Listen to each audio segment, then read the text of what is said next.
कर्मण्येवाधिकारस्ते मा फलेषु कदाचन मा कर्मफलहेतुर्भो मा ते संगोऽस्त्वपि कर्मणि।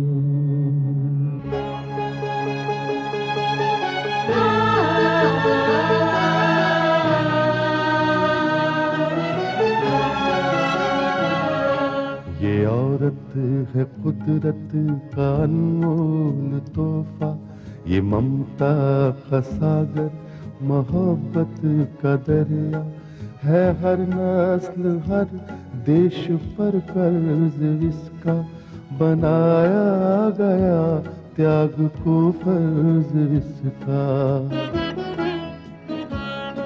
मगर इसकी दुनिया ने कीमत न जानी, मगर इसकी दुनिया ने कीमत न जानी। अजब दास्तां है, अजब है कहानी।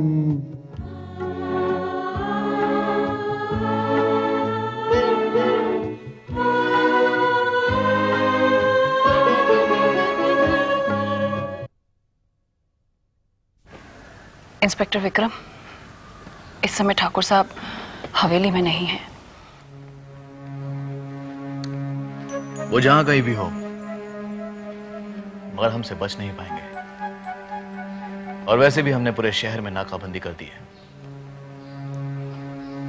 विक्रम साहब, अगर आपको मेरी बात पर भरोसा नहीं है तो आप हवेली की तलाशी ले सकते हैं।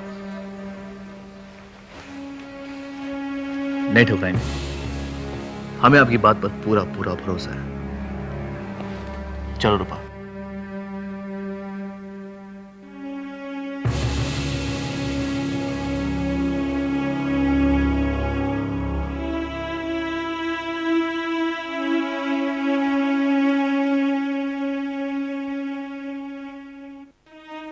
ठाकुर साहब, ये धमकी नहीं, ये सच्चाई है।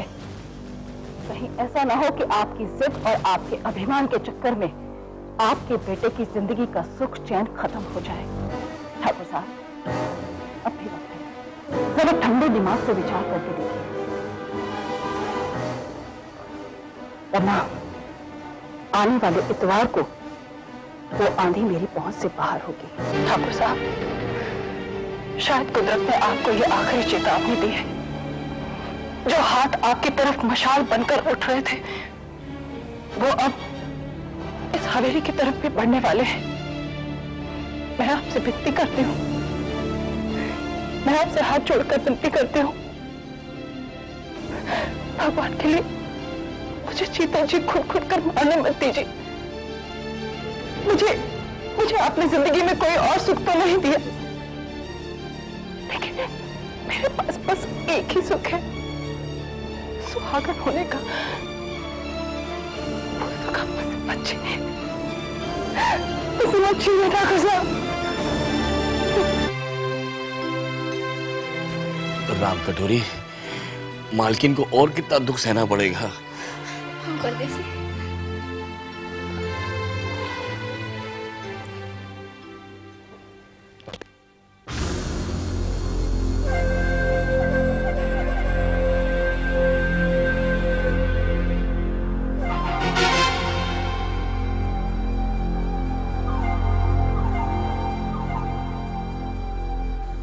डॉक्टर साहब, ये सारे रुपए आपके लिए, मैं आपको इससे भी दुगना दूंगा।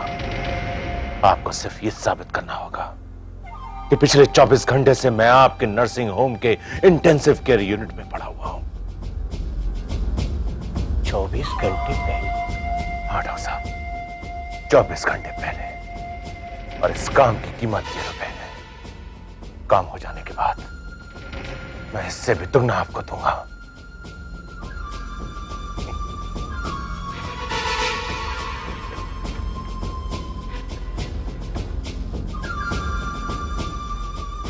शर्मा, अभी मेरे केबिन में आओ। ठाकुर साहब, समझिए काम हो गया। जी डॉक्टर साहब। डॉक्टर शर्मा, ये इमरजेंसी केस है। ठाकुर साहब को इंसेंटिव केयर में एडमिट कर लीजिएगा और एक नींद का इंजेक्शन इन्हें दे दीजिएगा। ये ख्याल रखना, ठाकुर साहब हमारे खास पेशेंट हैं। जी डॉक्टर साहब। ठाकुर साहब, आप इंजेक्शन ले लीजिए। उसके 12 घंटे तक तो आपकी नींद खुलेगी ही नहीं। इस बीच में कोई इंक्वायरी करने के लिए आया तो ये हमारी जिम्मेदारी है कि हम उन्हें साबित कर देंगे आप कल से ही हमारे नर्सिंग होम में एडमिट हैं। हाँ, जाइए, आपको इंजेक्शन लेना।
आपको प्रमोदी को बचाना ही होगा। अगर वो नहीं बची ना, मैं किसी को मुंह दिखाने लायक नहीं रहूंगी। प्लीज आपको इसे बचाना होगा। अपने आप को संभालो। मैं कैसे संभालूं अपने आप को? इस लड़की ने मेरी जान बचाने के लिए अपनी जान को खतरे में झोंक दिया। इससे पहले भी मैं अपनों को खो चुकी हूँ। अगर ये नहीं बची ना, मैं ठाकुर को मार डालूंगी, मैं उसे जिंदा नहीं छोड़ूंगी। प्रगति, ये सब बातें अपने दिलो दिमाग से निकाल दो। मैंने शहर से पूरी टीम बुलाई है डॉक्टर्स की। यहाँ तक कि इस शहर के सबसे बड़े सर्जन यहाँ पे पहुंच चुके हैं। अब तो तुम सिर्फ इतना करो कि खुदा से दुआ करो कि वो उसकी जिंदगी बचा दे। डॉक्टर साहब, बोलो। डॉक्टर देशमुख की पूरी टीम आ चुकी है ऑपरेशन थिएटर में, आपका इंतजार कर रहे हैं। चलो मैं। Yes doctor. डॉक्टर सफर, प्रमोदनी बच जाएगी ना? प्रगति, आप खुदा पे और हम पे भरोसा रखें, सब अच्छा हो जाएगा।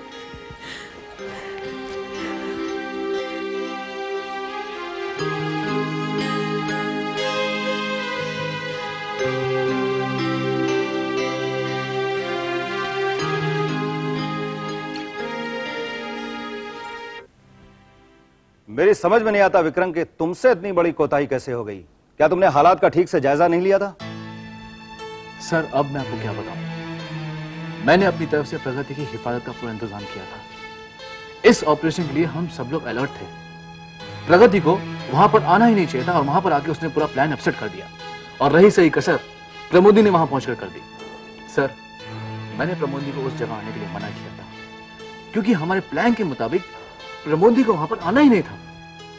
विक्रम, मैं तुम्हारी बात मानता हूं और मैं ये भी मानता हूं कि तुमने जो भी प्लान बनाया था बहुत अच्छा बनाया था, लेकिन तुमने एक गलती कर दी। तुमने ठाकुर जैसे खतरनाक और चालाक मुजरिम को अंडर एस्टिमेट किया। तुम्हारा सारा ध्यान तो अधिकारी पर लगा रहा और ठाकुर ने बड़ी चालाकी से अधिकारी को इस्तेमाल किया और वो अपने प्लान में कामयाब भी हुआ। देखो विक्रम, अब अगर प्रमोदनी को कुछ हो गया ना तो ये हमारे डिपार्टमेंट के लिए एक बदनुमा दाग होगा। जी हाँ सर, आप बिल्कुल ठीक कह रहे हैं। लेकिन अब ये ठाकुर आखिर गया कहां? सर, मैंने सारे शहर में नाकाबंदी करवा दी है। Come in sir. Yes Sanjay, please come. Hello Vikram साहब। हेलो संजय। डीसीपी साहब, मैंने पता लगा लिया है कि ठाकुर इस वक्त कहां है। कहां है ठाकुर? वो इस वक्त सिल्वर नर्सिंग होम के इंटेंसिव केयर यूनिट में है। व्हाट? Intensive care unit? हाँ डीसीपी साहब, और यही नहीं, नर्सिंग होम का रिकॉर्ड यह बता रहा है कि वो वहां आज से नहीं बल्कि कल 11:30 बजे से एडमिट है। लो विक्रम, तुम्हारे लिए तो और मुश्किल हो गया ठाकुर को हथकड़ी लगाना।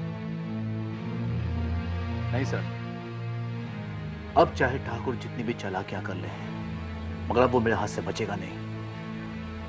सर, सिल्वर नर्सिंग होम की डॉक्टर खुराना को मैं अच्छी तरह से जानता हूं। अगर उसने मेरी बात नहीं मानी तो मैं उसकी रातों की नींद हराम कर दूंगा। ओके विक्रम, मैं तुम्हें इस मामले में पूरी छूट देता हूं, लेकिन एक बात बिल्कुल नहीं भूलना कि डॉक्टर खुराना इस शहर का नामी ग्रामी डॉक्टर है।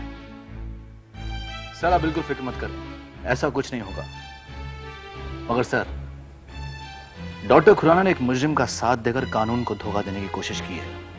उसे इसकी कीमत चुकानी पड़ेगी। सर, अब मैं चलता हूं। ओके सर, मैं भी चलता हूं।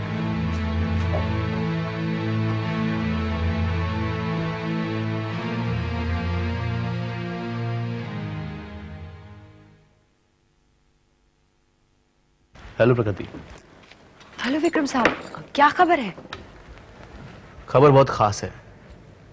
हमें ठाकुर रुद्र प्रताप का पता चल चुका है। रियली? इस वक्त वो सिल्वर नर्सिंग होम में। तो फिर आपने उसे गिरफ्तार क्यों नहीं किया? वो खुद चलकर आपके पुलिस स्टेशन में तो नहीं आने वाला है। देखो प्रगति, ये हमारी मजबूरी है। ठाकुर ने अपने इर्द गिर्द एक ऐसी ढाल बना ली है कि उस ढाल के सामने कानून बेबस होकर रह गया है, मजबूर होकर रह गया है। इस समय नर्सिंग होम में वो एक इंटेंसिव केयर यूनिट में है क्योंकि उसे दिल का दौरा पड़ा है। बस यही हमारी मजबूरी है। विक्रम साहब, आपके मुंह से कानून की बेबसी और मजबूरी की बातें सुनकर ना बिल्कुल अच्छा नहीं लगा। अगर हर मुजरिम इस तरह जुर्म करने के बाद कोई ना कोई बीमारी का बहाना ढूंढकर किसी अस्पताल या नर्सिंग होम का सहारा लेता रहा तो फिर आप क्या करेंगे? हाथ पर हाथ धरे बैठे रहेंगे? अपनी बेबसी का रोना रोते रहेंगे?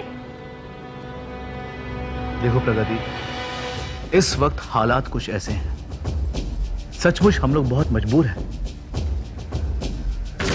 प्रगति, सोसाइटी में डॉक्टरों का दर्जा भगवान के बराबर होता है। उनकी शहादत, उनका सर्टिफिकेट खतरनाक से खतरनाक मुजरिमों को मरीज बनाकर अस्पताल के कमरे में दाखिल कर कानून से उसकी हिफाजत करते हैं। बस यही डॉक्टर खुराना ने किया है। तो ठीक है विक्रम साहब, आप चुप बैठिए। आप कानून की दुहाई देते रहिए, आप उसे गिरफ्तार मत कीजिए। लेकिन मैं चुप नहीं बैठ सकती। मैं भी देखना चाहती हूँ ये डॉक्टर खुराना आखिर है कौन, जो कानून की आंखों में धूल झोंककर मुजरिमों को पनाह देता है। ठाकुर साहब, बहुत बहुत मुबारक हो। आपके सर से एक बहुत बड़ी मुसीबत टल गई। कौन सी मुसीबत डॉक्टर साहब? वो इंस्पेक्टर विक्रम आपकी गिरफ्तारी का वारंट लेकर के आया था। फिर डॉक्टर साहब? अजी ठाकुर साहब, मैंने उसे आपकी तबीयत की नाजुक हालत के बारे में बताया तो मुझसे हुज्जत की। जब मैंने अपने मरीज यानी आपके बारे में उसे जिंदगी और मौत की दलीलें दी तो वो लाजवाब हो गया, लेकिन फिर भी अपनी वर्दी की धौंस दिखाने लगा। तो मैंने भी एक ऐसा हथकंडा अपनाया कि उसका सारा जोश ठंडा हो गया और अपनी गर्दन झुका करके चुपचाप चला गया। डॉक्टर साहब, आपने तो कमाल कर दिया है। लेकिन डॉक्टर साहब, मैं यहाँ पड़े पड़े बहुत बोर हो गया हूँ। मुझे तो ऐसा लगने लगा है कि मैं सचमुच बीमार हो गया। डॉक्टर साहब, क्या मैं बाहर जा सकता हूँ? ठाकुर साहब, ये क्या कह रहे हैं आप? भूल कर भी ऐसी गलती मत कीजिएगा। ये नर्सिंग होम नहीं, आपका शेल्टर हाउस है। अगर गलती से भी आपने एक कदम बाहर निकाल लिया तो हथकड़ियां आपका इंतजार कर रही हैं। ठाकुर साहब, अगर भूल कर भी आपने ये कदम बाहर निकाला तो कानून का खतरनाक पंजा आपको गिरफ्त में ले लेगा। ठाकुर साहब, ये मत भूलिए, आप पर एक नहीं दो औरतों पर कातिलाना हमला करने का इल्जाम है और उनमें से एक औरत पर तो आपकी गोली चली है जो जिंदगी और मौत की लड़ाई लड़ रही है। खुदा न खास्ता वो मर गई तो आपके सर कत्ल का इल्जाम भी आ सकता है। ठाकुर साहब, आप पर खून का इल्जाम भी लग सकता है। ठाकुर साहब, यहाँ से पुलिस चली तो गई है, लेकिन हो सकता है नर्सिंग होम की निगरानी के लिए कुछ सादे भेष में हवलदार भी लगे हों। आपके निकलने से यहाँ से आप कोई खतरा नहीं, मुझे भी बहुत बड़ा खतरा है। जब तक मैं न कहूं आप यहाँ से कहीं मत जाइएगा। और इस नर्सिंग होम से कोई टेलीफोन भी मत कीजिएगा। किसी के लिए कोई जरूरी मैसेज है तो मैं कन्वे कर दूंगा, और किसी चीज की भी जरूरत हो सब कुछ यहाँ मिल जाएगी। ठाकुर साहब, आप बहुत बीमार हैं और ये बीमारी ही आपके लिए ढाल का काम कर रही है। ठीक है ठाकुर साहब, आप यहाँ से बाहर जाने का ख्याल अपने दिल से तो निकाल ही दीजिए। ठीक है डॉक्टर साहब, जैसा आप कह रहे हैं मैं वैसा ही करूंगा। डॉक्टर साहब, मेरा एक काम कर दीजिए। बोलिए। मेरी हवेली में ठकुराइन को फोन कर दीजिए और उन्हें मेरी बीमारी के बारे में बता दीजिए। आप बेफिक्र रहिए, मैं उन्हें खबर कर दूंगा। आप आराम कीजिए।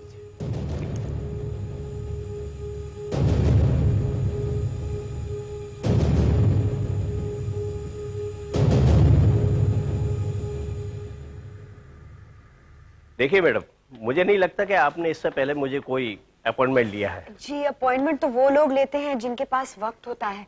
मैं तो बहुत मुसीबत में हूँ। मोहतरमा जी, मेरा नाम शाहीन है। हाँ जी शाहीन जी, क्या है कि मैं बीमारियों का डॉक्टर हूँ और बीमारियों का इलाज करता हूँ, मुसीबत का नहीं।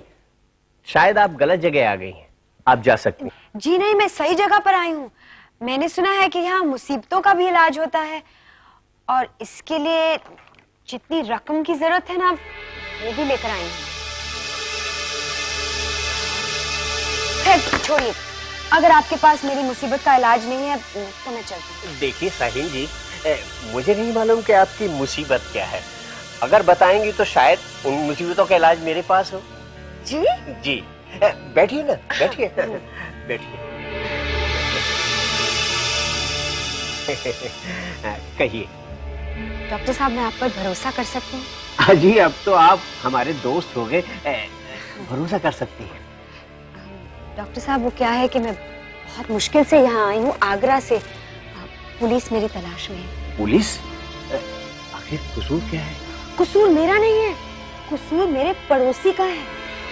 वो मुझ पर बुरी नजर रखता था। एक दिन मुझे तन्हा पाकर, मेरी मजबूरी और कमजोरी का फायदा उठाकर उसने मेरी इज्जत लूटनी चाहिए। मैं उसके घर गई थी, मैं उसकी नीयत पर शक बिल्कुल नहीं करती थी। वो मेरे दादा समान है। एनीवे, उसी के घर में उसी के चाकू से मैंने उसका खून कर दिया। खून? हाँ, वो खून मैंने अपनी इज्जत और जिंदगी को बचाने के लिए किया। लेकिन उनकी चीखें सुनकर ना, उनके पड़ोसियों ने मुझे वहां देख लिया। डॉक्टर साहब, ये कल की बात है। प्लीज आप मेरी मदद कीजिए ना। मुझसे क्या चाहती है? डॉक्टर साहब, किसी खतरनाक बीमारी का बहाना बनाकर मुझे अस्पताल में भर्ती कर दीजिए और भर्ती की तारीख आज से 4 दिन पहले कर दीजिए। इससे मैं मुसीबत से बच जाऊंगी। प्लीज। 4 दिन पहले की? मोहतरमा, 4 दिन पहले की तारीख करने के लिए उसके हिसाब से ये रकम बहुत कम है। डॉक्टर साहब, ये मेरी इज्जत और जिंदगी का सवाल है। रकम चाहे जितनी भी हो, मेरी इज्जत और जिंदगी से बढ़कर तो नहीं है ना। आप जितनी चाहे रकम मुझसे मांगिए, मैं लाने के लिए तैयार हूँ। प्लीज मुझ पर भरोसा कीजिए ना, मैं एक शरीफ औरत हूँ। देखिए मोहतरमा, मैं पेशे से डॉक्टर हूँ, मुझसे किसी का दुख दर्द देखा नहीं जाता, इसीलिए तो मैं आपकी बात पर भरोसा कर रहा हूँ। लेकिन बाकी के पैसे तो आपको देने ही होंगे। हाँ हाँ बिल्कुल, मुझे मंजूर है। आप जितनी चाहे रकम मांगिए, मैं देने के लिए तैयार हूँ। प्लीज कहिए, आप मेरी मदद करेंगे?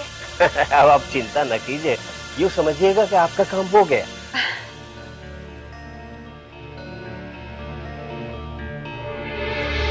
डॉक्टर शर्मा, मेरे केबिन में आओ।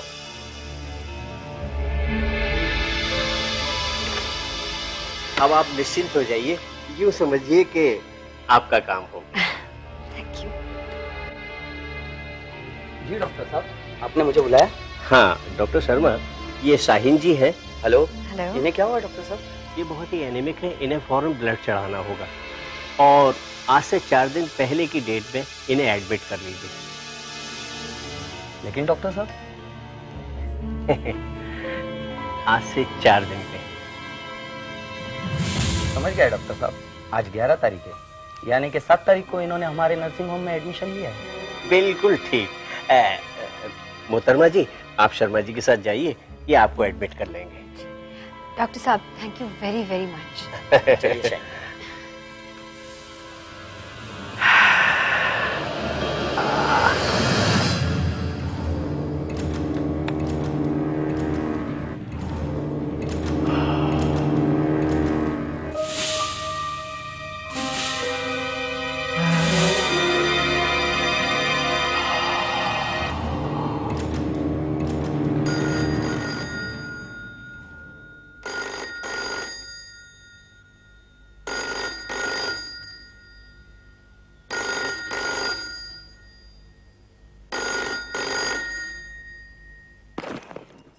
हेलो, क्या मैं ठाकुरानी जी से बात कर सकता हूँ?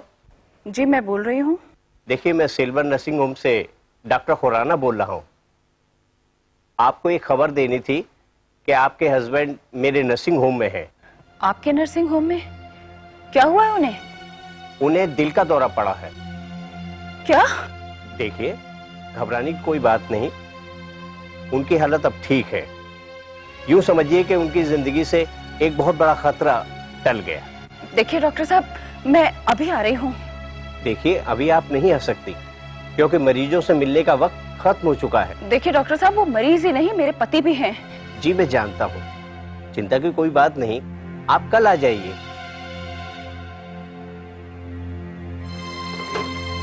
जिस इंसान के पास दिल नाम की चीज नहीं, उसे दिल का दौरा पड़ा है।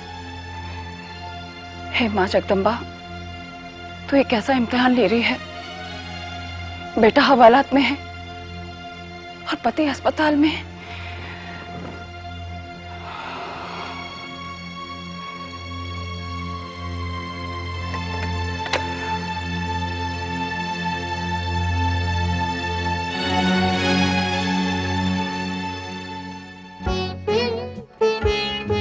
है दुनिया में इंसाफ की ये निशानी, अजब दास्तां है, अजब है कहानी।